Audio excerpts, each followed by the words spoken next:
Lucky. Good morning, my name is Luke. You can call me Lucky, and today is Tie Tuesday. And as you can see, I am not wearing a tie yet because I'm getting ready for work, and today is kind of a big day. I mean, it's not a huge day, but it's my first day of work, kind of. Yesterday was actually, I started work last week, but today's my first contracted day of work, and I'm excited.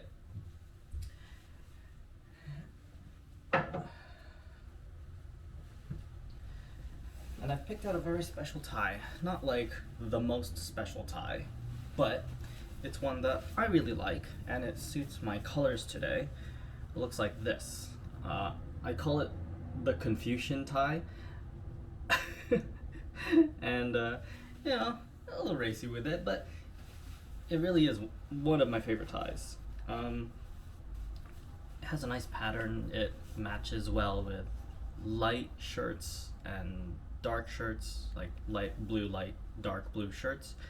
And I got it. I distinctly remember where I bought it. I bought it at a mall, a rather famous mall for people who are from Toronto.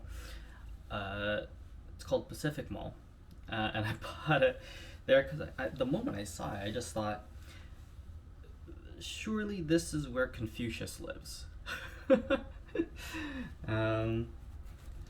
Get a better look at that.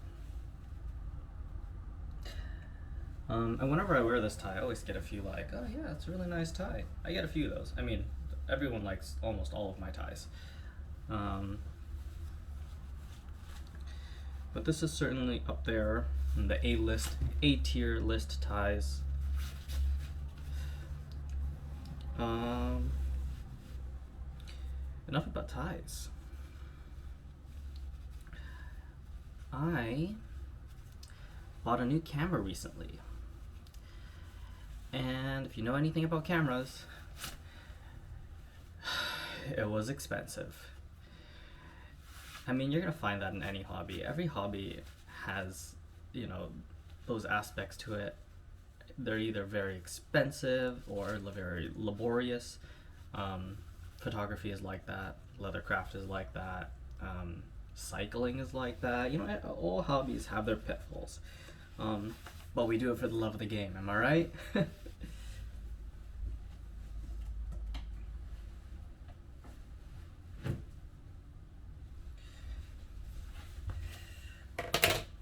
Particularly, the camera that I bought is an instant film camera. And the reason I bought it was because the last camera that I bought was dirt cheap. I mean, relative to most cameras, it was like $100. And, you know, at the time, I kept saying to myself, this does not take good pictures. And I wasn't trying to blame my equipment for taking bad shots. It was just very difficult, and it was very unwieldy, is what it was. But I did get a few really good photos out of it. For the most part, though, I felt like I would only get 2 or 3 good shots out of a pack of 10. And you gotta understand, with instant film, you know, each shot you take is like $1. And so when you are throwing away $7 just to get like 3 decent shots, you gotta think to yourself, man, this is not as economical as I was hoping it would be.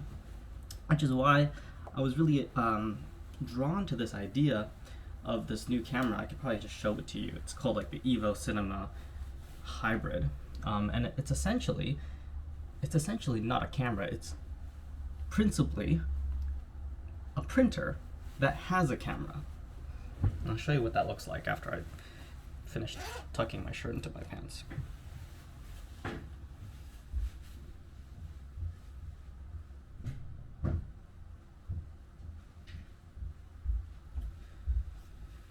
That's what it looks like.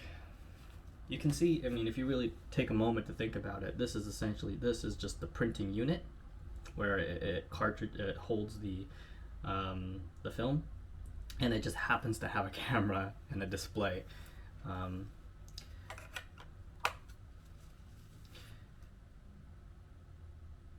this isn't a review video. This is just my personal thoughts on transitioning from one camera to another. I feel like this is great because if I don't like a shot, I don't have to print it. And in that sense, it's far more economical because I'm not wasting film all the time, and it gives me a lot more options, and it's far more forgiving than the last camera.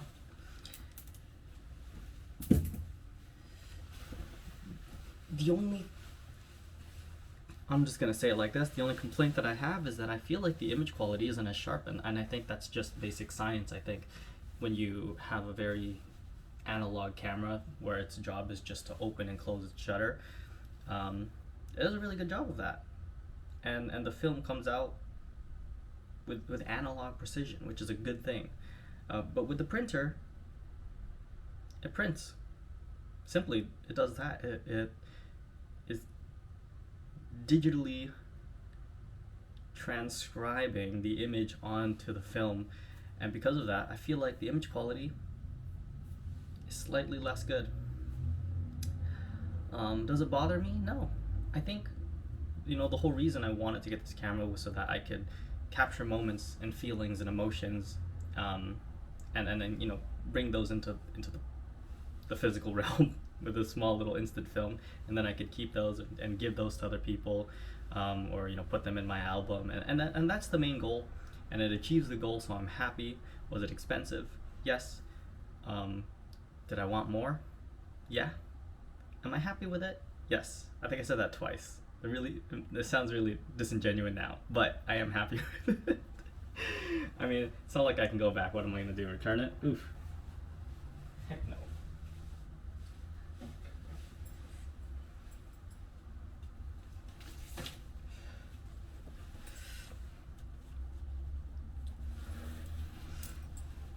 I did have another topic I wanted to talk about, but frankly, I don't have a lot of time, and I don't want to make these too long.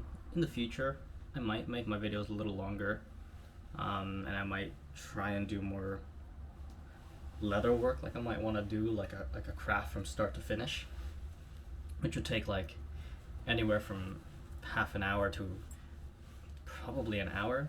The only problem with that is I don't do all leathercraft in one sitting. Like I do it in parts because it is a laborious craft, and there's a lot of steps, and like take for example,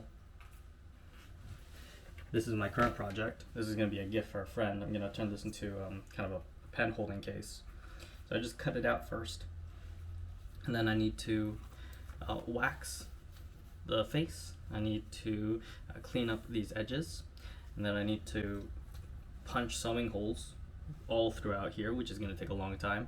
And then I need to punch holes into here, and then I need to sew it, and like it's a lot of work. This is why I don't do all of it in one sitting. I do it to relax, not to add more work onto my plate. So we'll see in the future, but as it stands, I'm ready to go to work. I will see you in the next video, in the next lesson. So until then, take care.